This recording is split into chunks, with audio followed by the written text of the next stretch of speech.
நம்மளோட new requirement என்னென்னு கேட்டிங்கன்னா, நம்மளோட கிளைண்ட் வந்து பார்த்திங்கன்னா ஒரு ஐடி கம்பெனி. அவங்க மீட்டிங் ஷெடியூல் பண்ணும்போது அவங்களோட லேப் டு டிவி வந்து ஸ்க்ரீன் ஷேர் பண்ணுறதுக்கு இது போல் HDMI கேபிளை ஒயரில் யூஸ் பண்ணிகிட்டு இருக்காங்க. பட் அது உங்களுக்கு அன்கன்வீனியன்ட்டாக இருக்குது அப்படிங்கிறனால அதை கன்சீல் பண்ண சொன்னாங்க. சரி, நானும் ஏதோ ப்ரிவென்ஷன் கொடுத்துருக்காங்கன்னு எலக்ட்ரிக்கல் பாக்ஸை கழட்டி பார்த்தேன். அதில் எந்த ஒரு ஆப்ஷனும் இல்லை. ரெண்டு ஒரு இன்ச் பைப்பில் மட்டும் எலக்ட்ரிக்கல் ஒயரிங் கொடுத்துருந்தாங்க. அதில் தான் நம்ம இழுத்தாகணும். பட் HDMI டேரெக்டாக அப்படி இழுக்க முடியாது. ஏன்னா HDMIயோட மேல் கனெக்டர் வந்து ரொம்ப பெருசாக இருக்கும். அதனால் ஒரு இன்ச் பைப்புக்குள்ளே போகாது. HDMI வந்து கட் பண்ணி தான் இழுத்தாகணும்னு நான் சொன்னேன். சரி, ஓகே, நீங்கள் எனக்கு R&D பேஸில் இதை பண்ணி கொடுங்க, எந்த ஒரு விஷயம் கிடையாது அப்படின்ட்டாங்க. சரி, நானும் பார்த்தீங்கன்னா HDMI எங்கே இழுக்கிறோமோ அந்த இடத்துல வந்து செவுத்தை இது போல் ஹோல்ஸ் போட்டு ராடை விட்டு HDMI இது போல் இழுக்க ஆரம்பிச்சிட்டேன். பெரும் பிரச்சனை என்னென்னு கேட்டிங்கன்னா, HDMI கேபிளில் வந்து மொத்தம் 16 ஒயர் பேர் வரும். அந்த 16 ஒயருமே நீங்கள் ப்ராப்பராக சால்டரிங் பண்ணி அதை எந்த ஒரு இஷ்யூ இல்லாமல் கரெக்டாக க்ளோஸ் பண்ணிங்கன்னா மட்டும்தான் டேட்டா லாஸ் இல்லாமல் அது ப்ராப்பராக ஒர்க் ஆகும்.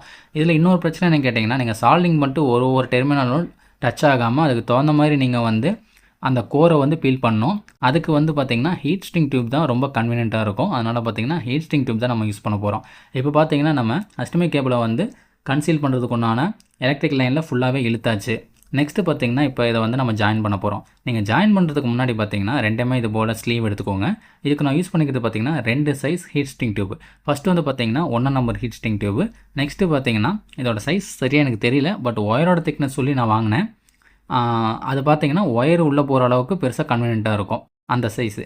இப்போ இது ரெண்டையுமே பார்த்திங்கன்னா நம்ம வந்து ஜாயின் பண்ண போகிறோம். இதில் நான் ஜாயின் பண்ணுறது பார்த்திங்கன்னா சால்டரும் ப்ளோயரும் யூஸ் பண்ண போகிறேன். ஃபஸ்ட்டு நீங்கள் சால்டரிங் பண்ணுறதுக்கு முன்னாடி இந்த மாதிரி மல்டி கோர் ஒயர் இருக்கிறத நீங்கள் சால்டரிங் பண்ணுறதுக்கு முன்னாடி ஹீட் ஸ்ட்ரிங் டியூப் தான் நீங்கள் ஃபஸ்ட்டு வியர் பண்ணணும்.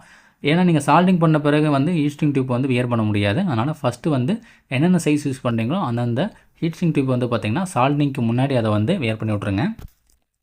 இப்போ பார்த்திங்கன்னா பெரிய சைஸுமே சின்ன சைஸையும் நான் பண்ணிட்டேன். ஃபஸ்ட்டு உங்களுக்கு சாம்பிள் காட்டுறேன் பாருங்கள். ஒரு க்ரீன் கலர் ஒயர், அந்த ஒயரை மட்டும் அந்த எண்டையும் இந்த எண்டையும் நான் சால்டரிங் பண்ணிட்டு ஹீட் ஸ்ட்ரிங் டியூப் பார்த்திங்கன்னா சால்டரிங் மேலே வந்து விட்டுட்டு நெக்ஸ்ட்டு ப்ளோயரை வச்சு ஹீட் பண்ணிங்கன்னா டியூப் வந்து ஸ்ட்ரிங்க் ஆகிரும். நீங்கள் ப்ளோயர் யூஸ் பண்ணும்போது பார்த்தீங்கன்னா மினிமம் டெம்பரேச்சர் வந்து அந்த டியூபுக்குன்னு ஒரு டெம்பரேச்சர் இருக்கும். அந்த டெம்பரேச்சர் யூஸ் பண்ணுங்கள்.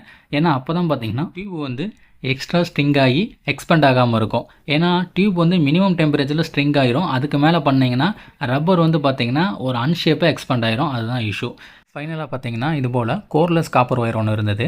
இது போல் காப்பர் ஒயர் பார்த்தீங்கன்னா அதில் எனாமல் கோட்டட் போட்டிருப்பாங்க. அதனால் அந்த எனாமலை நீங்கள் கத்தியில் சுரண்டி விட்டுட்டு சால்டரிங் பண்ணுங்கள். அப்போ தான் அது ஒர்க் ஆகும்.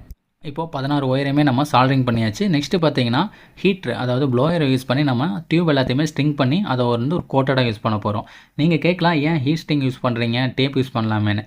டேப் வந்து இதில் யூஸ் பண்ணலாம். பட் என்னென்னு கேட்டிங்கன்னா டேப்பில் வந்து ப்ராப்பர் ஃபினிஷிங் வராது. இன்னொன்று நம்ம இது போல் ஹீட் ஸ்ட்ரிங் அதாவது HDMIயோட 2 எண்டையுமே பார்த்தீங்கன்னா இழுக்கும்போது சடனாக டிஸ்கனெக்ட் ஆகிறதுக்கு நிறைய வாய்ப்பு இருக்குது. பட் இந்த டியூப் வந்து ஸ்ட்ரிங்க் ஆகிறனால சால்டரிங்கோட அந்த எண்டையுமே இந்த எண்டையுமே பார்த்தீங்கன்னா அது ஒரு க்ரிப்பாக பிடிச்சிக்கும். அதனால் எந்த ஒரு விஷயம் கிடையாது. இப்போ வந்து பார்த்தீங்கன்னா இதை நான் லேப்போட கனெக்ட் பண்ணிட்டேன். எந்த ஒரு டேட்டா லாஸும் இல்லாமல் லேகும் இல்லாமல் நல்லாவே ஒர்க் ஆகிட்டுருக்கு.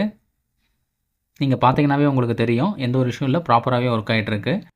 நெக்ஸ்ட்டு பார்த்திங்கன்னா நம்ம இதோட அவுட்டரை வந்து ஸ்ட்ரிங் பண்ணிடலாம். நான் ஃபஸ்ட்டே யூஸ் பண்ணல, செக் பண்ணிவிட்டு அதுக்கப்புறம் ஸ்ட்ரிங் பண்ணிக்கலான்னு. இப்போ நீங்கள் நெக்ஸ்ட்டு அந்த பெரிய ஹீட் ஸ்ட்ரிங் இருக்குல்ல, அதை ஒயரோட இந்த எண்ணில் ஒரு 2 இன்ச்சு அந்த எண்டில் ஒரு 2 இன்ச்சு வச்சு இது போல் ஸ்ட்ரிங் பண்ணிக்கோங்க. சென்டரில் நீங்கள் வந்து ப்ளோயரை யூஸ் பண்ணாதீங்க. ஏன்னா சென்டரில் நீங்கள் யூஸ் பண்ணும்போது பார்த்தீங்கன்னா ஆல்ரெடி உள்ளே இருக்கிற டியூபும் ஹீட் ஆகும், ஒயரும் ஹீட் ஆகும். அதனால் ஒன்று மெல்ட் ஆகி கோர் வந்து டேமேஜ் ஆக நிறையா வாய்ப்பு இருக்குது. அதனால் இது போல் தட்டையாக இருக்கிற மாதிரி நீங்கள் வச்சுக்கோங்க. அப்போ தான் உங்களுக்கு ஒரு எந்த விஷயம் இல்லாமல் ஒர்க் ஆகும். ஆனால் இந்த ஐடியா உங்களுக்கு பிடிச்சிருந்து நீங்கள் அதை செஞ்சு பார்க்கணும்னு ஆசைப்பட்டீங்கன்னா HDMI நீங்கள் கட் பண்ணும்போது நீங்கள் எந்த சைடு அதிகமாக HDMI தொட மாட்டிங்களோ அந்த சைடு யூஸ் பண்ணுவாங்க. அதாவது நீங்கள் HDMI கட் பண்ணுறது பார்த்தீங்கன்னா டிவி சைடாக இருக்கணும். ஏன்னா டிவி சைடு தான் ஒன்ஸ் கனெக்ட் பண்ணிட்டோம்னா அதை லைஃப் லாங் தொட மாட்டோம். சப்போஸ் லேப் சைடு நீங்கள் அதை கட் பண்ணிட்டீங்கன்னா நீங்கள் லேப்பில் கனெக்ட் பண்ணி டிஸ்கனெக்ட் பண்ணும்போது அது மறுபடியும் ஒர்க் ஆகாமல் போகிறதுக்கு நிறைய வாய்ப்பு இருக்குது. ஆனால் இது போல் ப்ராப்ளமாக நீங்கள் இதுக்கு முன்னாடி ஃபேஸ் பண்ணியிருந்தீங்கன்னா அதை எப்படி சால்வ் பண்ணீங்கன்னு மறக்காமல் கமெண்ட் பண்ணுங்கள். வீடியோ நல்லா இருந்தால் லைக் பண்ணி ஷேர் பண்ணுங்கள்.